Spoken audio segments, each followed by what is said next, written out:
Mutual fund सही नहीं है। थोड़ा अलग कंसेप्ट से हम लोग आज बात करेंगे। क्योंकि मैं LIC से हूँ, इसलिए एग्जाम्पल भी मैं LIC का ही देने वाला हूँ। आज जो विचार सबके सामने रखने वाला हूँ वो मेरा अपना विचार है। हो सकता है किसी को गलत लगे।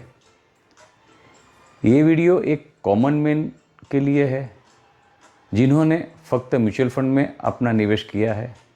ये वीडियो हमारे बीमा अभिकर्ता के लिए है कि जिनके लिए एक मार्केटिंग का नया कंसेप्ट है। वीडियो का कंटेंट अच्छा लगे तो ज़रूर से सब्सक्राइब करना, शेयर करना और लाइक करना। रुपयानी सफ़र से दिवेश शाह।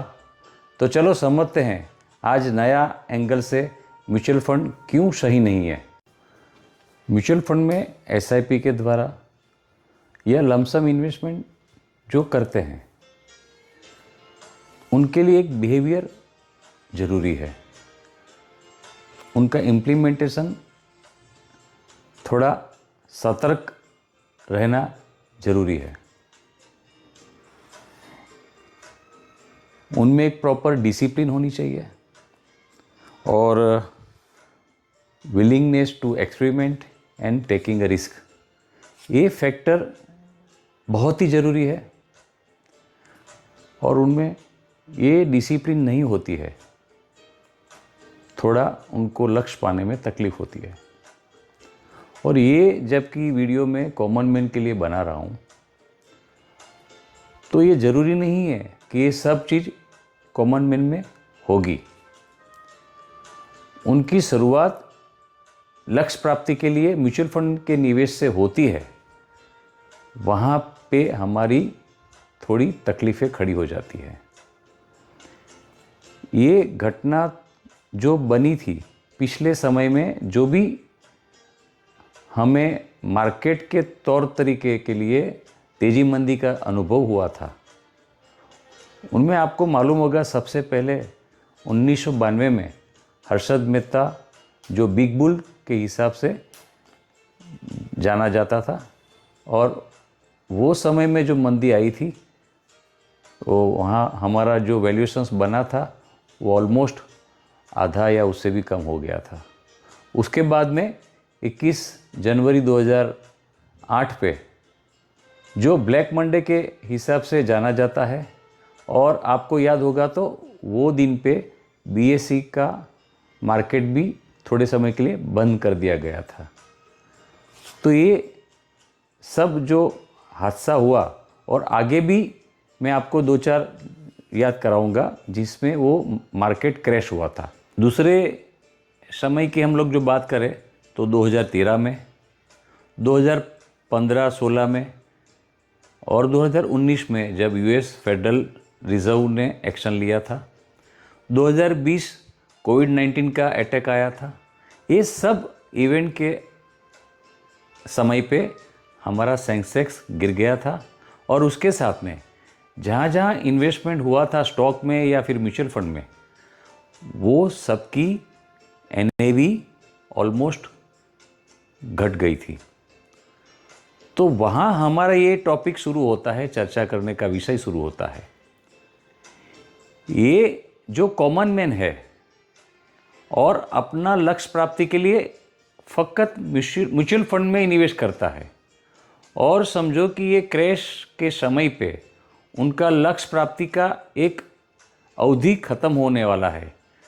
समझो कि कोई चाइल्ड एजुकेशन के लिए है या तो फिर रिटायरमेंट के लिए है। ये सब जो लक्ष्य प्राप्ति का समय आता है, और उसी दरमियान में ये जब म्यूचुअल फंड या फिर स्टॉक मार्केट क्रैश हो जाता है तो ये कॉमन मैन को विड्रॉल करने का समय आता है। उनको लक्ष्य प्राप्ति के लिए वो कॉर्पस चाहिए, जबकि वो कॉर्पस उठाने जाता है और मार्केट क्रैश की वजह से उनके पास रकम कम आती है, या फिर उनको लक्ष्य प्राप्ति के लिए जो ध्येय नक्की किया था उनके अनुसार नहीं मिलता है।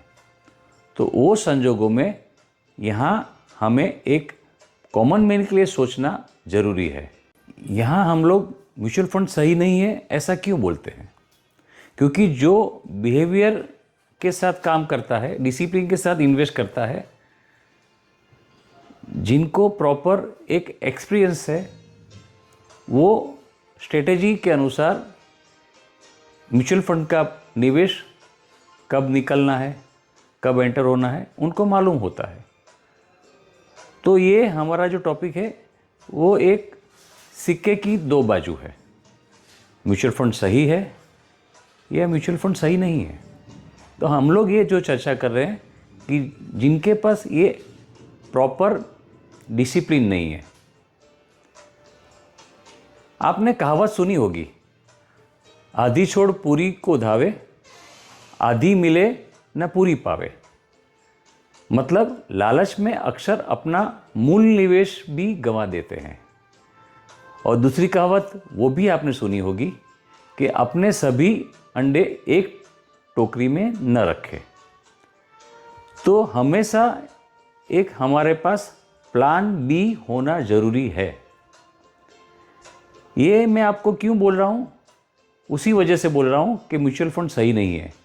हमारे पास दोनों प्लान अवेलेबल रहेगा तो हमारा लक्ष्य प्राप्ति जो करना है, हमें जो ध्येय प्राप्त करना है, हमें जो कॉर्पस चाहिए, वो हम लोग प्लान ए अथवा तो प्लान बी के अनुसार हमारा वो लक्ष्य प्राप्ति कर सकते हैं।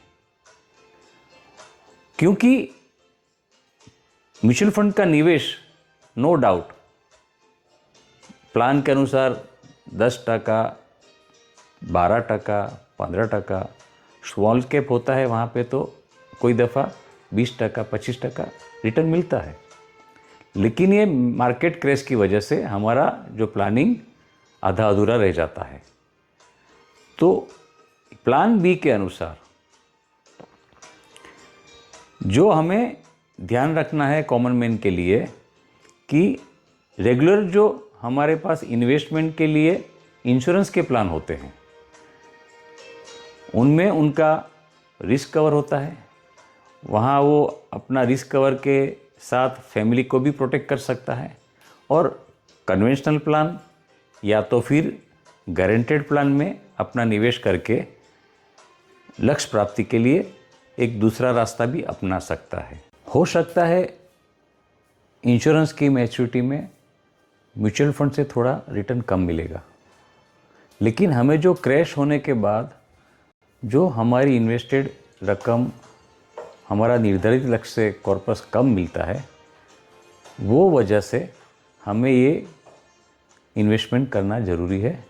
तो ये हमारा जो सोच है उसमें हमारा जो ध्येय है, हमारा जो गोल सेटिंग है, समझो हमारे चाइल्ड एजुकेशन प्लान है, चाइल्ड मैरिज के लिए है, रिटायरमेंट कॉर्पस खड़ा करना है, ये सब निश्चित रकम से हमें मैच्योरिटी जो मिलती है वो आधार पे हमारा लक्ष्य प्राप्ति हो सकती है। साथ में मैं वो भी बात करूं कि जब कोई रिटायर्ड पर्सन अपना कॉर्पस इन्वेस्ट करता है रिटायरमेंट के लिए, उनको हर महीने इनकम चाहिए और एक नियमित इनकम प्राप्त करने के लिए वो म्यूचुअल फंड का रास्ता भी अपनाता है। उनमें भी वो मतलब इन्वेस्टमेंट करने के बाद जो कॉर्पस इन्वेस्ट होता है वो रकम में से नियमित विड्रॉल करता है। और नियमित विड्रॉल डिपेंड्स वापस वही होता है, म्यूचुअल फंड में एक बाज़ार आधारित होता है।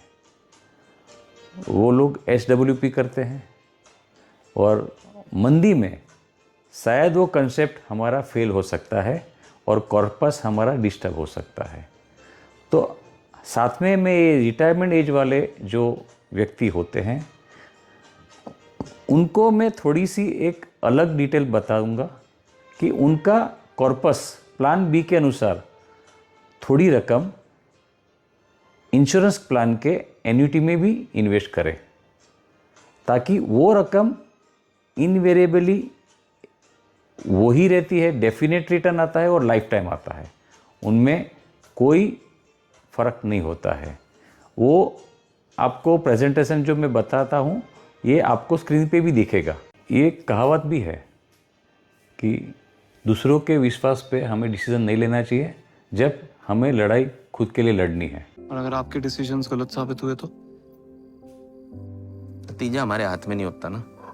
दूसरों के कॉन्फिडेंस पे अपने डिसीजन नहीं बेस करना चाहिए, खासकर तब जब लड़ाई आपको खुद लड़नी हो। तो ये मैं रिटायरमेंट कॉर्पस के लिए मैं जो एग्जाम्पल देने वाला हूँ, क्योंकि मैं LIC से हूँ, तो आपको अभी LIC में जो चलते हुए एन्युटी प्लान हैं उनका एग्जाम्पल देने वाला हूँ, जो सुनिश्चित है, रिटर्न आपको डेफिनेट देंगे, लाइफ टाइम देंगे और आफ्टर डेथ या उनका जो ऑप्शन है उसके अनुसार हमारा निवेश रकम वापस मिलती है। एक एग्जाम्पल लेते हैं कि सामान्य तौर पे एक रिटायर्ड पर्सन के पास 1 करोड़ या 1.5 करोड़ रुपया का कॉर्पस आता है। उनकी भी इच्छा होती है हर जगह पे इन्वेस्टमेंट करने के लिए, लेकिन हमारा प्लान बी के अनुसार वो व्यक्ति फक्त 10 लाख रुपया LIC के एन्युटी प्लान में इन्वेस्ट करता है। जैसे LIC में जीवन अक्षय प्लान है और उसमें जो ऑप्शन F आता है जो प्रचलित है, क्योंकि वो कॉर्पस जो इन्वेस्ट करता है वो एन्युटी लाइफ टाइम रहती है और आफ्टर डेथ वो परचेज प्राइस उनके नॉमिनी को वापस मिलता है। तो सालाना इन्वेस्टमेंट में उनकी एन्युटी की रकम ऑलमोस्ट 64,000 होती है, जो नियमित लाइफ टाइम रहता है। एक दूसरा प्लान है स्मार्ट पेंशन, उनमें इन्वेस्टमेंट करता है तो ऑप्शन F में 64,900 आता है नियमित लाइफ टाइम। वो प्लान में एक ऑप्शन 75 एज वाला भी है और वहाँ पे उनको कॉर्पस वापस मिलता है और उनके बाद भी वो एन्युटी चालू रहती है और वो ऑप्शन में 51,000 लाइफ टाइम एन्युटी रहती है। दूसरा ऑप्शन है 80 एज का, 80 की एज पे वो कॉर्पस वापस मिलता है और वो प्लान में लाइफ टाइम एन्युटी 57,900 की है। और दूसरा प्लान है सरल पेंशन, वो प्लान में 61,800 का annuity per annum life time मिलती है। एक और प्रचलित प्लान है जीवन शांति, वहाँ वो कॉर्पस इन्वेस्ट करने से 1 साल डिफरमेंट के बाद 68,800 का एन्युटी पर एनम मिलता है। डिफरमेंट पीरियड 2 साल का हम लोग लेते हैं तो 74,800 का एन्युटी लाइफ टाइम मिलता है। डिफरमेंट हम लोग 3 साल का लेते हैं तो 81,300 का एन्युटी लाइफ टाइम मिलता है। डिफरमेंट हम लोग 4 साल का लेते हैं तो 85,200 का एन्युटी हमें लाइफ टाइम मिलता है। डिफरमेंट हम लोग 5 साल का सिलेक्ट करते हैं तो 92,100 का एन्युटी लाइफ टाइम मिलता है। ये डिफरमेंट प्लान लेने का एक उद्देश्य होता है कि तात्कालिक हमें कोई इनकम की ज़रूरत नहीं है, हमें इनकम अगले साल या 2 साल या 3 साल 5 साल के बाद शुरू होगी तो कोई तकलीफ़ नहीं है। तो ये प्लान में इन्वेस्ट करने से हमें ये गारंटेड एन्युटी मिलती है, क्योंकि ये इन्वेस्टमेंट हमारा बैंक FD के साथ कंपेयर नहीं कर सकते। FD लॉन्ग टर्म का नहीं होता है और वहाँ पे इंटरेस्ट कम होने का चांस रहता है। तो ये हमारा वीडियो कॉमन मैन के लिए था।